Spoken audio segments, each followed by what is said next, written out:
Hi, I'm Doug Romer. I've been a family physician taking care of patients for over 30 years. In the course of my career, I've seen a lot of changes in medicine. Physician leaders of the Carolinas Physician Alliance asked that I give you a high-level overview of one of these changes that is already affecting my practice and will increasingly affect yours.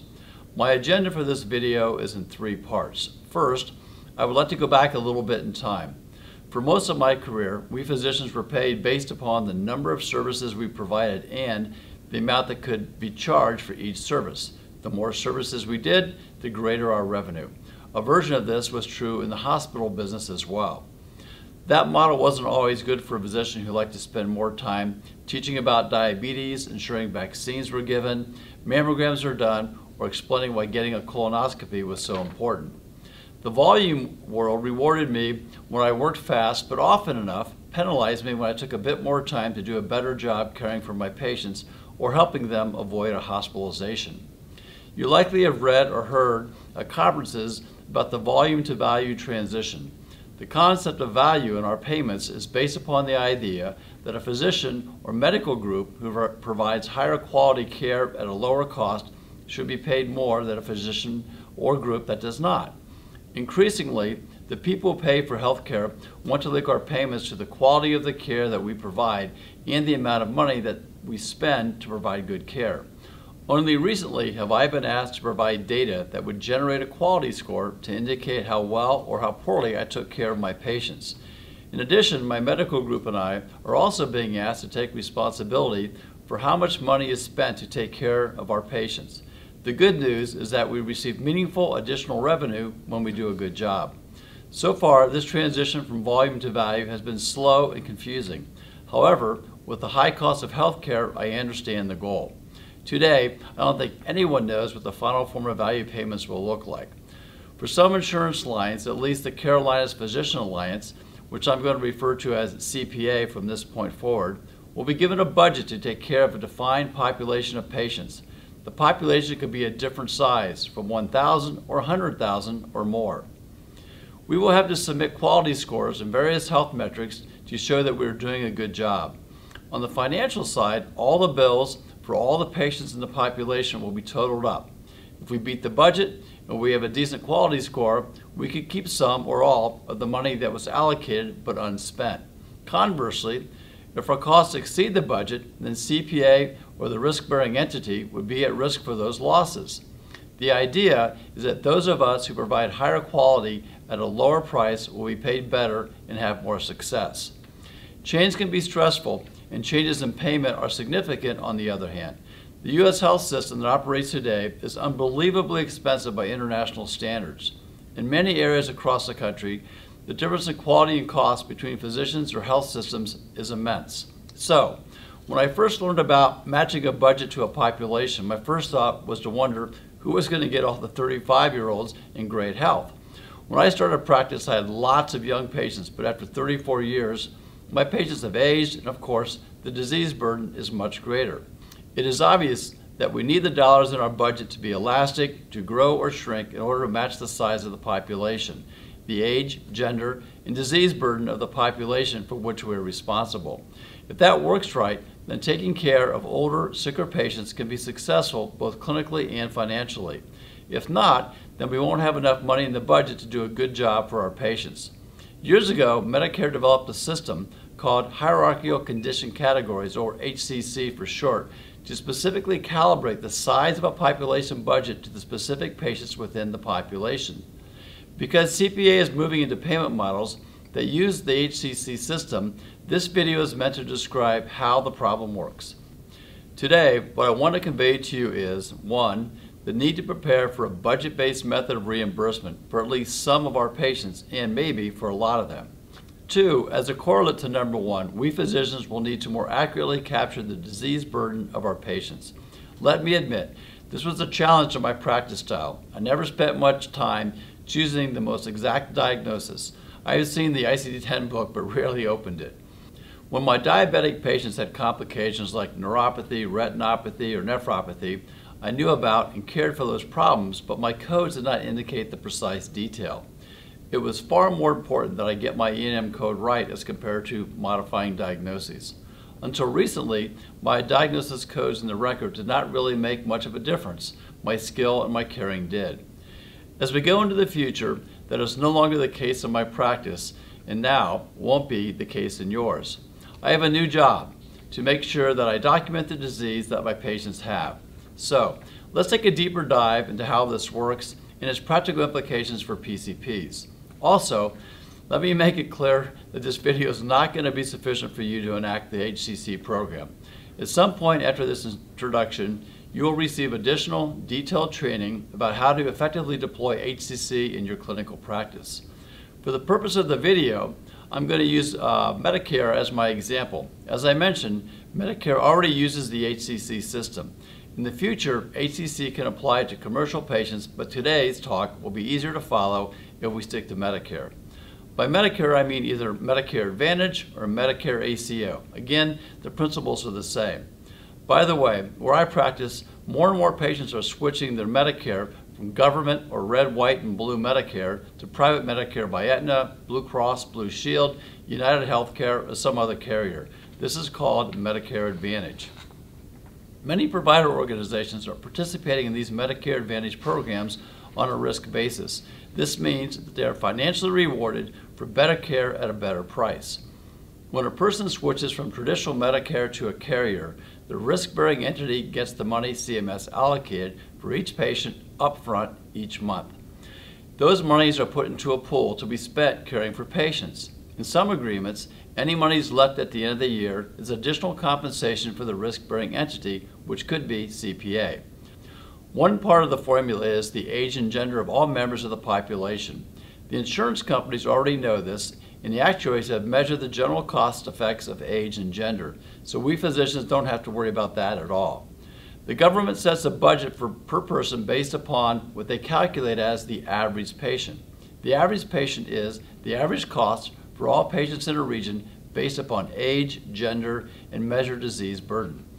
As we know, few patients are average. Therefore, the HCC program creates a method to fund each patient's care based upon calculations of that specific patient's age, gender, and disease burden by diagnosis. Much of this just makes clinical sense. The diagnosis that you would associate with higher cost patients, cancer, CKD, HIV, diabetes with complications, etc., generate more money for your budget. There are about 70,000 ICD-10 diagnoses. Of those, 9,500 ICD-10 codes have an HCC or RAF value. Therefore, we are challenged to know which diagnoses do have RAF and thus require our special focus. At the start, I want to define two basic terms. One, HCC is the entire system of allocating monies to a budget in order to fund care for a patient population. I will explain more about HCC later, but for now, let's also agree that HCC can refer to any specific diagnosis that is included in the program. The 60,500 ICD-10 diagnoses that are not included are outside of our focus today. Two, risk-adjusted factor, or RAF, is the amount of extra funding that given a diagnosis contributes to the budget to take care of a population. For the rest of this video, I will be referring to HCC and RAF interchangeably. Technically, HCC is a condition and RAF is a specific value of that condition. As I described earlier, the population budget is based upon the sum total of all the attributed patients, so every patient and every HCC counts. First, HCC and RAF are regional, that is, based upon the prevailing spending pattern within your region. The regions are by county. I will cite the Mecklenburg County rates just for simplicity. The HCC system has determined that a total RAF of 1.0 is an average patient. Therefore, a patient with a 0.8 RAF score would be reflected as having fewer health issues and less risk and therefore a smaller budget. Similarly, a patient with a 1.2 RAF score would have a bigger budget and would be expected to require more care. The monthly Medicare budget for a Medicare Advantage patient with a 1.0 RAF score in or around the Charlotte, North Carolina area is $906.31. For each 0.1 change, the allotment of dollars will go up or down by about 10%. There's a bit of noise in the HCC system, but in general, 0.1 up or down changes the base rate by 10% up or down. So we can follow this math out. If a patient has a RAF of 0.5, and this will happen, then the monthly budget will be $453. A RAF of 0.9 goes up to $815. A RAF of 2.0 is double the average patient, so generates $1,812. Some patients will have RAF scores of 3 or 6 or higher, and you can see what that does to the monthly payment. Remember, these are per month, so on an annual basis, across a 12-month span, these dollar amounts are very, very significant. I will show you some of that in a moment. Let's do some example patients. First, we have a 74-year-old woman. Her age gender RAF, which is like a base RAF, is 0.381. If you multiply $906.07 times 0.381, you get $345 per month, or $4,144 per year. But she has some HCC conditions that generate additional RAF scores. Her type 2 diabetes with neuropathy gets another 0.307 RAF points, which is almost as much as her age gender RAF score. So following the same math, 0.307 times $906 gets another $278 per month, which is $3,339 per year. She also has PVD, which generates 0.305 RAF points, translating to $276 a month and $3,317. So, in total, this patient is just about the average 1.0, just a bit below, at 0.993. You can see how much each of these factors adds to the budget. Now, let's look at a 74-year-old male. Notice that his age RAF budget is slightly higher than the 74-year-old woman. Men tend to be higher maintenance, but Medicare makes that up on us when we die earlier. As you can see, his RAF has a lot of additional codes, some of which generate a whole lot more budget monies for the population. If you miss even one of these, you could be leaving multiple thousands of dollars on the table, which is going to hurt when you want to take good care of your patient population. You're going to have patients with a RAF score of 5, 6, and 7. Look at the amount this adds to the population budget. Let's take this from the population perspective. Let's suppose that CPA has 100,000 Medicare patients, not an unrealistic number given the size of the organization and the shift to Medicare Advantage and ACO. If we went with our traditional level of diagnosis accuracy, we'd likely have a score of about 0.8. Let's take a look at this chart. At 0.8, the average per patient per month put into the budget would mean that our population would be funded $725. If we were at 1.0 level acuity, then the monthly funding per patient would increase to $906. If we went up to 1.2, the month per patient funding advances to $1,087, and at 1.5 average, the funding would be $1,269. Obviously, we can't assign more acuity than the patient brings to us when they seek care.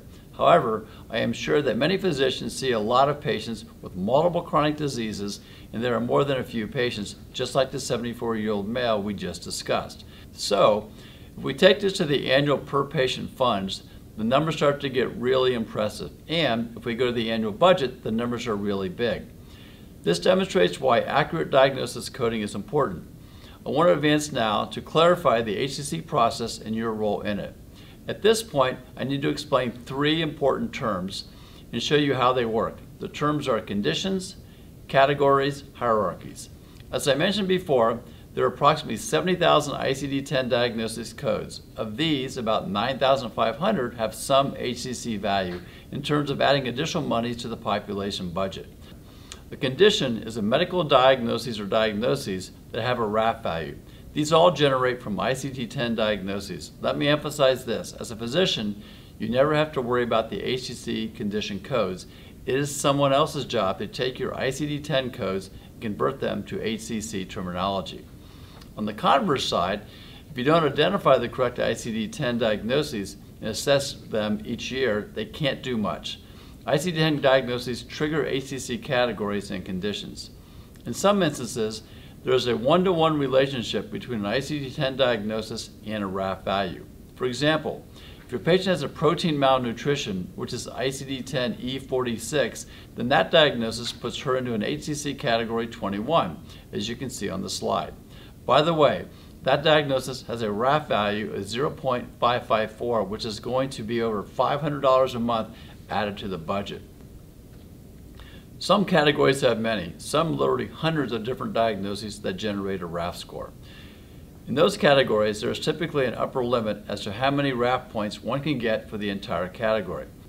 In instances where there are many eligible ways to get RAF points, but there is an upper limit to how many RAF points you can get per condition, it is called hierarchy. Only the diagnosis codes with a RAF value will get paid.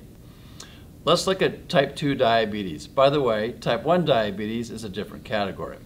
As you can see, there are a lot of different codes that could generate extra dollars for a diabetic, and these are arranged in three basic categories: uncomplicated, acute complications, and chronic complications. If your type 2 diabetes patient has certain HCC recognized complications, either acute or chronic complications, then that patient could get a higher RAF score for diabetes, in this case a RAF of 0.307. If the patient has type 2 diabetes with no complications, then she will get a RAF score of 0.106.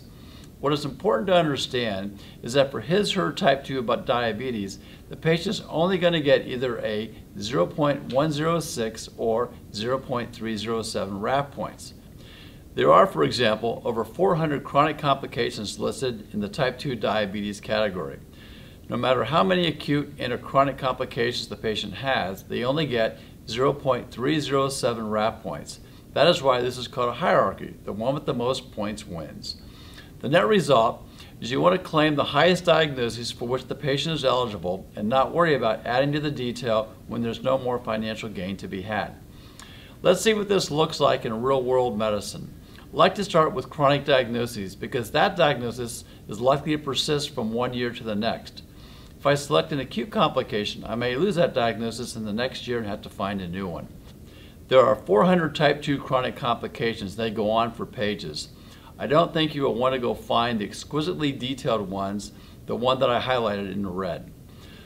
Most of your patients who qualify are going to have the traditional complications: neuropathy, CKD, retinopathy, hyperlipidemia, etc. So I code those. If I don't have any chronic complications from the diabetes, I may have an episode of ketoacidosis, which still gets me 0.307 RAF points as an acute complication. But that's not going to persist into the next year. As I'm sure you all recognize, primary care physicians take care of a wide variety of chronic diseases, and therefore, we wind up picking these diagnoses and assessing the diseases. This is meaningful extra work. For PCPs, the HCC RAF challenge is greater because the number and variety of diagnoses that we need to be aware of is greater. 9,500 diagnoses are too many to hold in memory.